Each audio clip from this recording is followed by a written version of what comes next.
Hey fam, just a little couple of updates first before we get started. First of all, I'm sick, so that's why I sound like Harambe with Ebola. Secondly, damn, I can't fucking speak. That's what sickness does to me. I can't fucking speak. Secondly, expect a review for the Lego Batman movie. I will do that. Reviews won't usually come this late. I just, after thinking about it, it feels right that I do a review for that film. Also, expect a review for Logan. Expect a review for John Wick Chapter 2 and other big movies in the future. Expect a review for these albums: Sweet Sexy Savage by Kaylani, I Decided by Big Sean, Culture by Migos, and I think that's about it. I think that's about it in terms of reviews. Oh yeah, Drogas Light, Lupe Fiasco. I've already heard all these projects. I've heard them more than once. I'm ready to review all of them. It just won't come as soon because now I'm sick. So hopefully it doesn't last all weekend so I can get to work. But yeah, that's basically updates. Sick as shit. That's why things have been moving slow. Hopefully I get better. I don't usually stay sick for a long time, but yeah, expect the content, guys. All right, let's get into it. Goddamn, conversations with legends. Crazy how one day your idols can turn into your brethren. Bitches we severing. Hit up my. What's up, family? Another Future album. I'm pretty sure I said it in the last Future review. I honestly don't remember, but you should know that Future dropped 2 albums in a week. The first one was his self-titled album Future, which I already reviewed. If you've watched that review, you know that I wasn't the biggest fan of it, but I didn't think it was bad either. I thought it was perfectly alright, but the problem ended up being it was too fucking long. So now here we are with the new Future album, Hendrix. Let's get the good stuff out of the way first.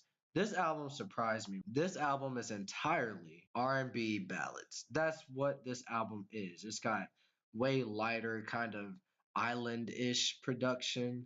You know, it's still got that same old trap flavor to it, but it's got those island kind of synths to it. And it's got kind of an island vibe kind of thing going on with it, which I kind of enjoyed actually. Future definitely surprised me. Every track on here is a R&B ballad kind of thing. And there's only two features. There's The Weeknd and there's Rihanna.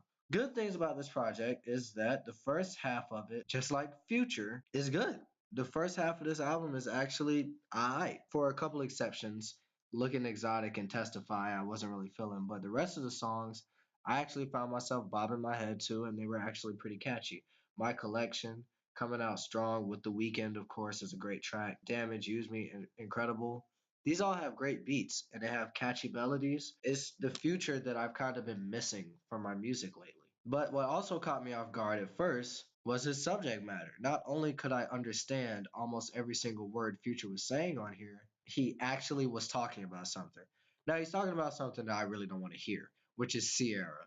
I am so tired of Future talking about Sierra. Future has been talking about Sierra for the past however many years it's been. But you know, he definitely goes into much more detail here. On his other projects or his other singles where he would talk about Sierra, it was just like a barely a shot at her, barely a mention of her. But here, he pretty much goes into pretty good detail. And that's all the good things I have to say about this album. Yeah, this isn't that much better than the last one. And I'll be happy to tell you why. First of all, the elephant in the room. 17 more tracks. This is another hour of Future. And I can't do it. I know I said he was talking about something at points in this album, but here's the thing. They're very minute and they're only in the beginning. Once you get past the first 6 or 7 tracks, you start to see that he doesn't have much else to talk about. Look, man, these tracks, a lot of the tracks on the last half of this album, they come on, they go off, and it barely feels like you heard anything. Kind of like that last album we heard from him.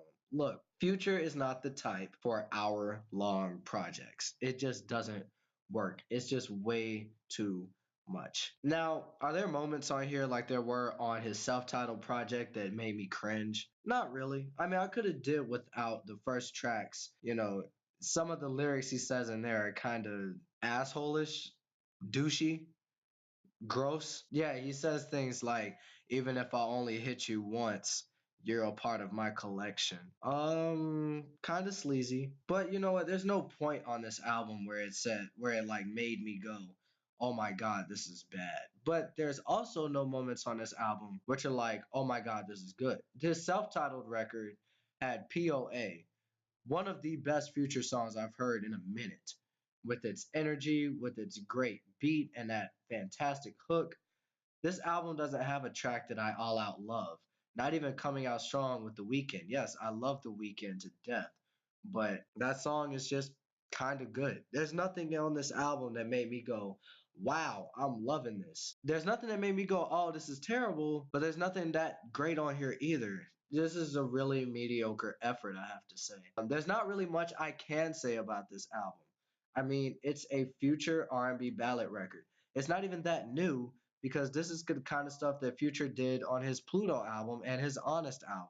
We've heard R&B ballad Future before.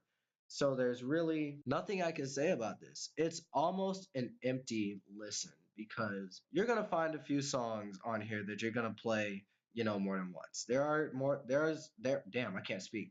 There are a few songs on here where you will hear them and you'll be like, oh, that's kind of tight. And then you'll go back to it later.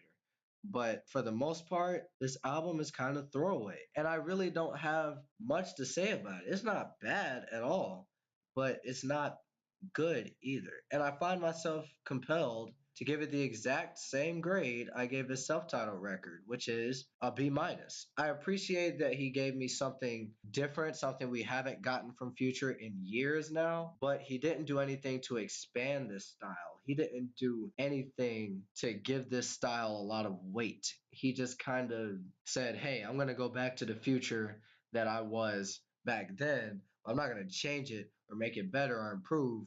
I was going to do the same thing for 17 tracks." And you know what? As much as I appreciate the switch up in sound and the switch up in style, I come away from it feeling like I felt after I listened to his self titled record and Dirty Sprite 2 and a number of his mixtapes. And honestly, you can skip this or you can listen to it. It really doesn't matter because this record, for lack of a better term, it's not impactful. So yeah, that's my review of Future's Hendrix album. Tell me if you like it. Tell me if you don't like it. If you hate it, why? If you love it, why? I'm equally confused. Like, subscribe, and share on Facebook, Instagram, and Twitter. I have plugs for all three in the description. Comment below. Let me know. This is the show where it's all about you with a little bit of me in the middle. Have a great day, you glorious bastards. And wish me luck because I'm sick as a fucking dog.